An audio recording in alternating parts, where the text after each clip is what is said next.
Zendrius on YouTube. What you are about to see is likely the most important video you will encounter about what awaits us in 2025 and beyond, and why. Not only will it expose crucial facts that many seem to have forgotten, but it will also provide precise predictions about what will happen during Donald Trump's second term. These predictions are grounded in extensive research, analysis of globalist state media, and meticulous pattern recognition. Remember when Eisenhower left? What did he say?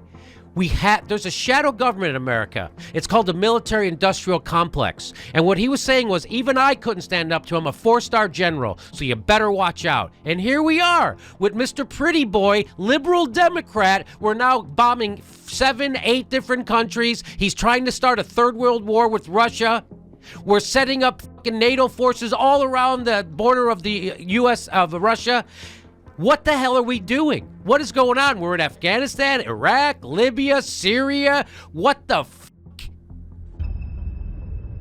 Further, it is very important that the Russian government consider carefully their continued support for the Assad regime. So will you and President Trump organize an international coalition to remove Assad?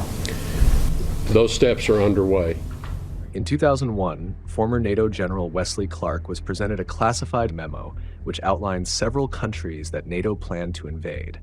This is a memo that describes how we're going to take out 7 countries in 5 years, starting with Iraq and then Syria, Lebanon, Libya, Somalia, Sudan, and finishing off Iran.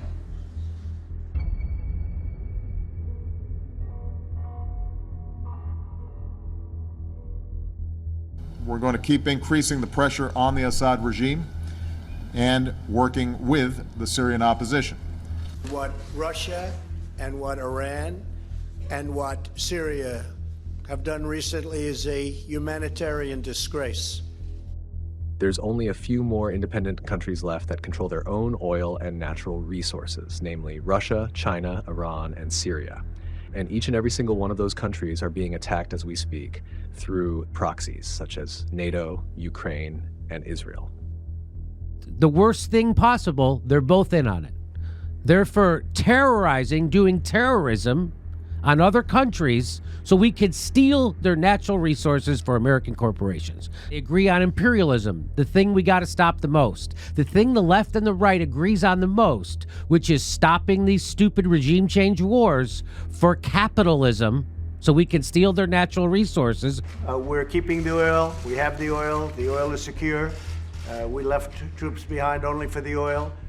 We've taken control of the oil in the Middle East, the oil that we're talking about, the oil that everybody was worried about. The U.S. has control of that.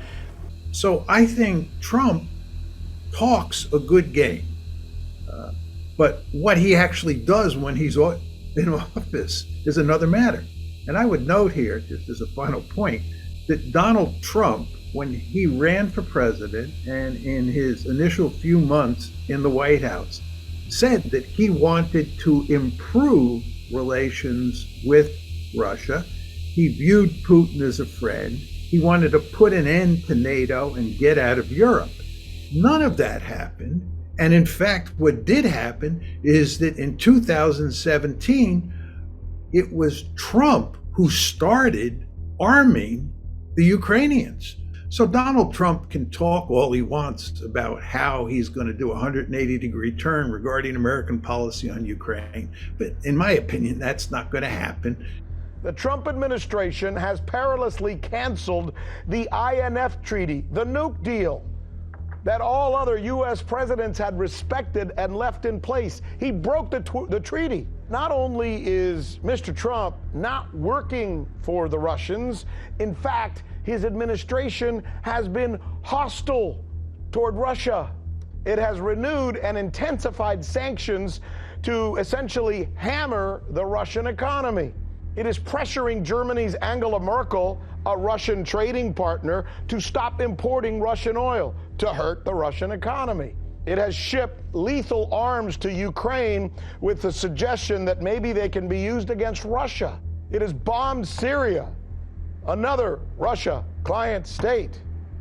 It's truly amazing the extent to which our discourse here in the West is limited, so that we end up supporting the Ukrainians at every turn and opposing the Russians at every turn. This is a truly outstanding case of extreme propaganda.